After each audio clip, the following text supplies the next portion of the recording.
Nuestro sistema de previsión social constituye un pacto entre generaciones. Quienes trabajan y se benefician del trabajo sostienen a quienes por su edad gozan de un merecido descanso. La recaudación de los ingresos provenientes del trabajo activo es distribuida entre los jubilados. La forma de determinar el haber que un jubilado debe percibir mensualmente es una de las claves para la estabilidad financiera del sistema.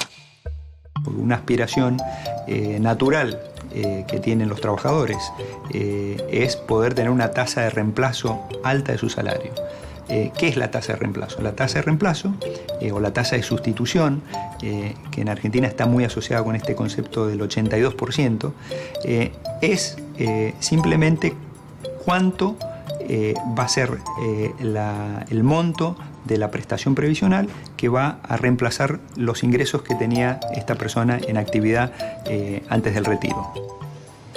Una ley del Congreso, votada en 1958, estipuló un vínculo porcentual del 82% móvil entre el haber previsional y la remuneración de los activos, independientemente del nivel de recaudación del sistema.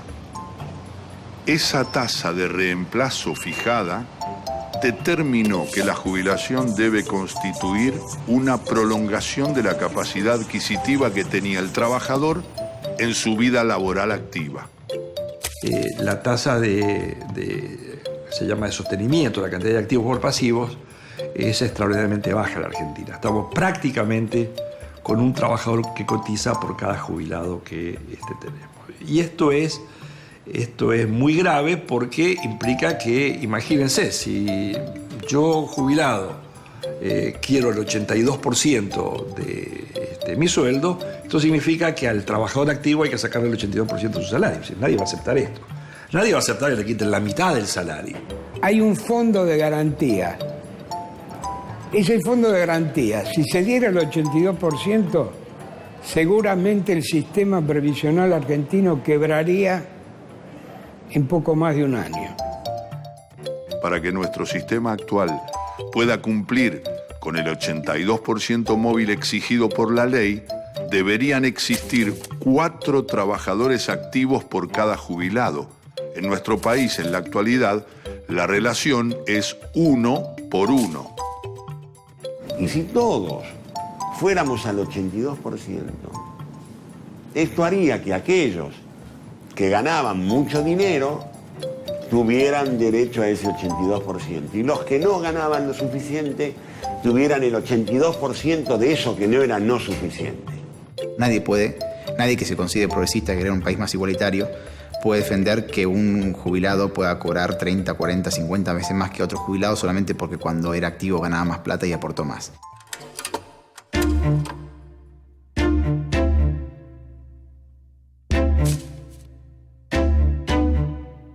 En septiembre de 1955, un golpe de Estado derrocó al gobierno justicialista. Parte de la sociedad festejó alborozada el triunfo militar, mientras para la mayoría la sensación de pérdida fue inmensa. Pérdida de espacio, de identidad, pero sobre todo pérdida de derechos sociales, a lo que el pueblo argentino había accedido luego de años de lucha y sacrificio. A poco de asumir el poder, el gobierno militar creó el Instituto Nacional de Acción Social, que asumió potestad sobre los bienes de la Fundación Eva Perón, la cual fue disuelta. También se traspasaron al Ministerio de Obras Públicas de la Nación todas sus obras y proyectos, y se creó un Consejo Nacional de Asistencia Social. Estos cambios, realizados junto a una feroz represión al conjunto de la clase trabajadora, fueron parte de un vasto plan para desarticular el sistema de previsión y su eje redistributivo. El resultado fue el retorno a las viejas prácticas de la beneficencia. Para que no quedara duda, el gobierno militar convocó a una asamblea constituyente para poner fin a la Constitución reformada por el gobierno peronista en 1949. Cumplida su tarea, el gobierno militar manteniendo la proscripción del peronismo, llamó a elecciones. América Latina deberá dejar de ser productora exclusiva de materias primas. Deberá alzar su propia industria pesada, su industria petroquímica. Frondizi era amante del desarrollo. Si él necesitaba dinero para desarrollar caminos, por ejemplo, infraestructura, se tomó prestado, entre comillas, del sistema previsional, que era superavitario, tomó recursos de ahí. Y la verdad que después lo fue devolviendo, o se comprometió a una devolución con una tasa de interés muy por abajo de la inflación, lo cual ya trajo algún déficit para el sistema previsional. Si bien durante el gobierno de Arturo Frondizi hubo algunos cambios en el área de previsión, estos no mejoraron el sistema. Una de las medidas más polémicas que abriría un espacio de confusión respecto de la previsión social fue la instauración por ley de un haber jubilatorio consistente en el 82% móvil del cargo, oficio o función de mayor jerarquía que el trabajador hubiera ocupado en su vida activa. Pero es ahí donde se establece por primera vez el 82%, que queda impreso en la cultura previsional argentina de una manera increíble, que hasta el día de hoy se sigue reclamando por el 82%, que la verdad que es una cifra tan discrecional como cualquier otra. Es un número que nunca se cumplió en términos rigurosos y que no se puede cumplir. O sea, no hay ningún sistema de jubilaciones en el mundo que pueda pagar un 82% del salario bruto del último mes de jubilación a todos los jubilados y mantenerlo después con movilidad de acuerdo a salarios o a precios o a lo que sea, y que lo pueda financiar con recursos propios. Y para hacer eso necesita tener muchos recursos de otros impuestos y entonces pasa a haber transferencias del resto de la sociedad al sistema jubilatorio, que eso se puede hacer, pero es una decisión de la sociedad que vamos a pagarle esto a los jubilados en lugar de construir trenes, escuelas o hacer transferencias a mujeres embarazadas. No sé, es plata que tenés que decidir para qué la vas a usar, y esto es mucha plata si quieres pagarlo en esos términos.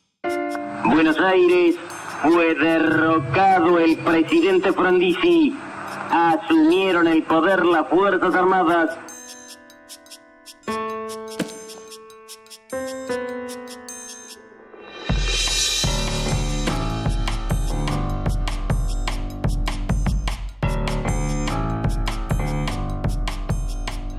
Asumieron la conducción temporaria del gobierno. En esa oportunidad se anunció que la presidencia de la nación sería asumida por el teniente general Juan Carlos Onganía. Yo, Juan Carlos Onganía, juro por Dios... El gobierno del general Juan Carlos Onganía, quien ocupó el Palacio de Gobierno predicando principios republicanos, marcaría el inicio de una era de ajustes económicos en los que el principal damnificado sería el salario. Las explicaciones de sus ministros tratando de hipnotizar a la población para controlar gastos y reducir demandas salariales no reducirían los efectos de la crisis. Es a partir de la crisis del mercado laboral que nuestro sistema previsional comienza a tener crecientes problemas de financiamiento. La década del 60 fue una década en este sentido muy mala para el sistema previsional. Es una década muy ingobernable, digamos, signada por la ingobernabilidad en la Argentina, ¿no? De golpes de Estado, huelgas, en fin, digamos, hay mucha conflictividad política y social. Mucha fragmentación, además, entre las cajas. Había muchas cajas que habían surgido, con lo cual había mucho gasto administrativo de más, en fin. Era caótico.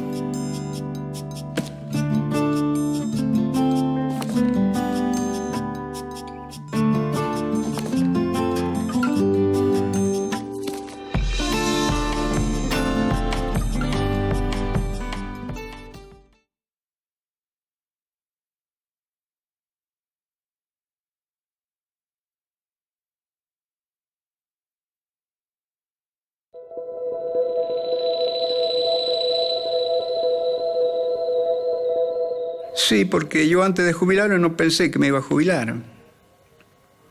Así que yo a este gobierno le agradezco que nos dio esa posibilidad de jubilarse. Cambió un poco, pero para el bien. Para disfrutar mi jubilación, mi querida pensión que me dejó mi esposo, todas esas cosas. Fui una persona muy feliz con lo poquito que me dan. Jubilación y un poquito de pensión, nada más. Yo con eso me arreglo. Y al arreglarme con ello, cuando puedo dar una mano al ser humano, se la doy. Desde la década del 40 y hasta 1966, el sistema previsional acumularía un superávit importante basado en la alta relación de aportantes contra un mínimo de jubilados. Los trabajadores aportaban a un sistema donde los jubilados todavía eran minoría. El paulatino aumento del número de beneficiarios incidirá en la velocidad de maduración del sistema. El intento del gobierno de imponer orden en el sistema llevaría a la unificación, logrando una nivelación general de los haberes previsionales. En estos años de la Revolución Argentina, la política social argentina tuvo cambios muy importantes y muy trascendentales. Por ejemplo, la ley 18610 de obras sociales, que se mantiene de alguna manera hasta ahora y que da como obligatorio los aportes a las obras sociales y le da a los sindicatos la gestión de estas obras sociales. La sanción de la Ley de Obras Sociales, que estableció la obligatoriedad de los aportes patronales y de los trabajadores y que otorgó a los sindicatos el poder de administrar los fondos de salud, encontró fuertes oposiciones en distintos sectores de la sociedad, fundamentalmente entre los grupos empresarios. Consideraban que con este mecanismo se producía una fuerte transferencia de poder a favor de determinadas personas que son los dirigentes sindicales.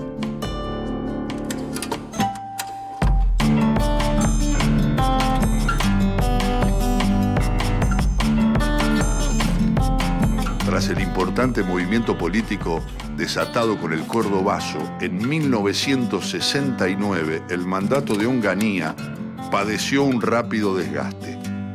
Tras una breve transición durante la comandancia de Roberto Marcelo Levingston, llegaría a la presidencia Alejandro Agustín Lanusse.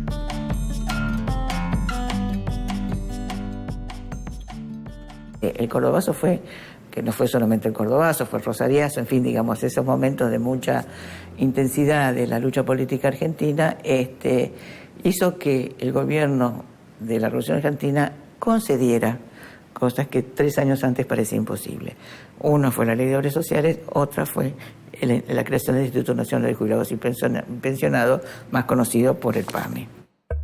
La falta de cobertura médica para los jubilados fue suplida con la creación de un instituto de servicios sociales para jubilados y pensionados. El nuevo organismo contó, entre sus primeros emprendimientos, con el programa de atención médica integral. Durante los primeros años, el plan funcionó para los afiliados de la capital federal y se extendió luego al resto del país. Con lo cual, digamos, nosotros tenemos ahí que para los jubilados que hasta ese momento tenían un ingreso monetario, pero que no tenían cobertura de salud, porque los sindicatos, no, salvo muy poquitos, creo que eran solamente los ferroviarios y quizás algún otro, daban cobertura de salud, no daban, con lo cual la creación del PAMI realmente fue un avance, sin duda, muy importante en torno de el bienestar de la tercera edad. Francisco Manrique, nombrado ministro de Bienestar Social, promovería una serie de decretos sobre cuestiones sociales.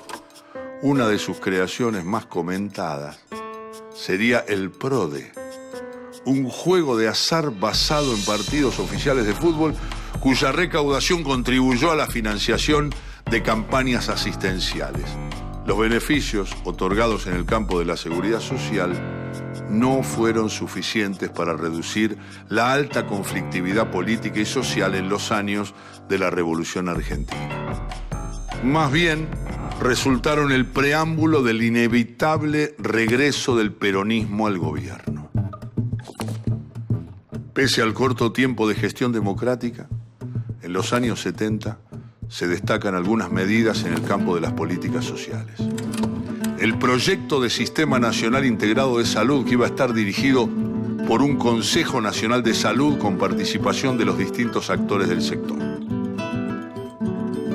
Sin embargo, los dirigentes sindicales y el subsector privado se opusieron al proyecto, exigiendo la excepción de sus obras sociales en ese sistema. Y entonces cada vez se hace más difícil financiar el sistema.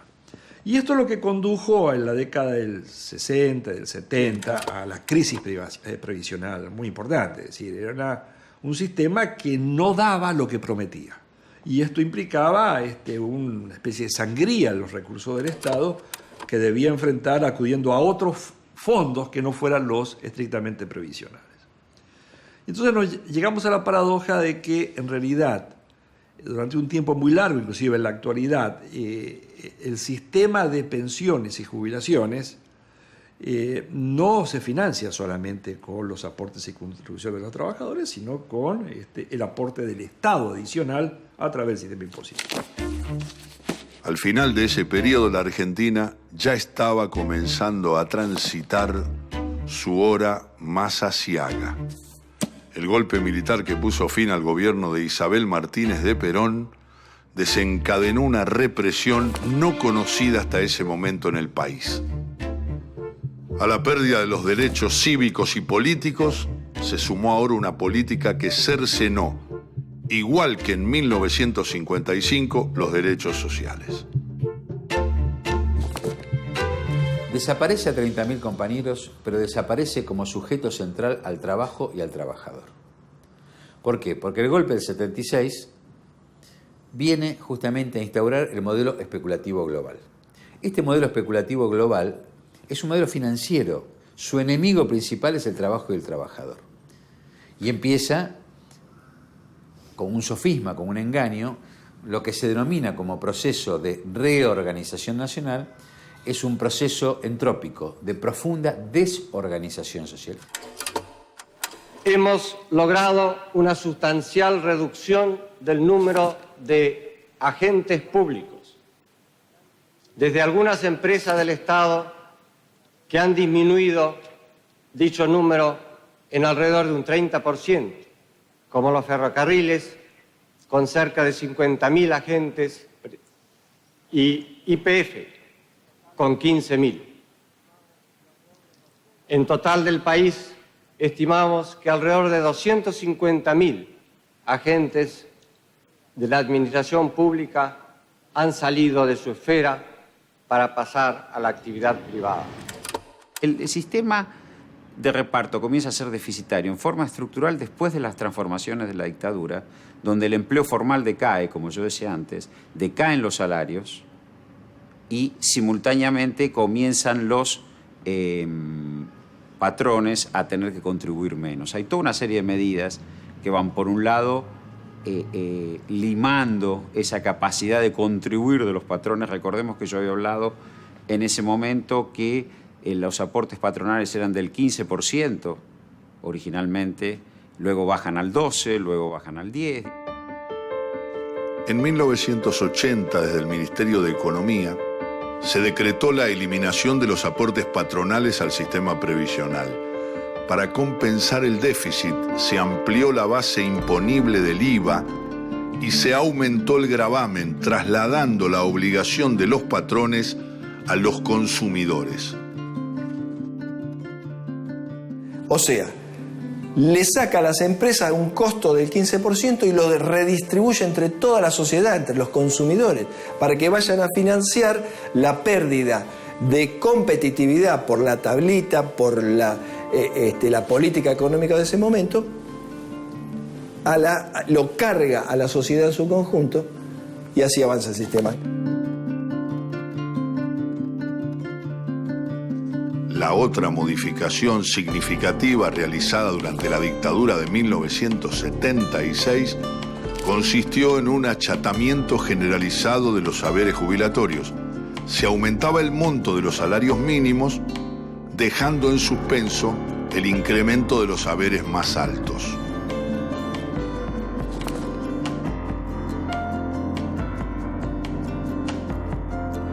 Que no hay laburo, la gente no tiene un sopa, no toma tacho. Y fíjate la cola, mirá. Que bajen alquileres porque no se puede pagar. Estamos pasando por un periodo bastante malo. Lo peor que tengo registrado en esta altura del partido. 70 años. Gracias. No he visto cosa igual. Lógicamente, el sistema se desfinanció. No soportó ese cambio. Y así el sistema llegó hasta el año 83, hasta octubre del 83, sin contribuciones patronales. Se puede imaginar cómo recibe el doctor Alfonsín, cómo recibe el sistema, completamente desfinanciado. Yo, Raúl Ricardo Alfonsín, juro por Dios nuestro Señor y estos santos... Tras el regreso del país al sistema democrático, el nuevo presidente Raúl Alfonsín afrontaba un país devastado en el plano político, social y económico. Un poderoso movimiento mundial que se inclinaba por el recorte del estado de bienestar lo dejó con escasos grados de libertad para reparar el daño causado por la dictadura.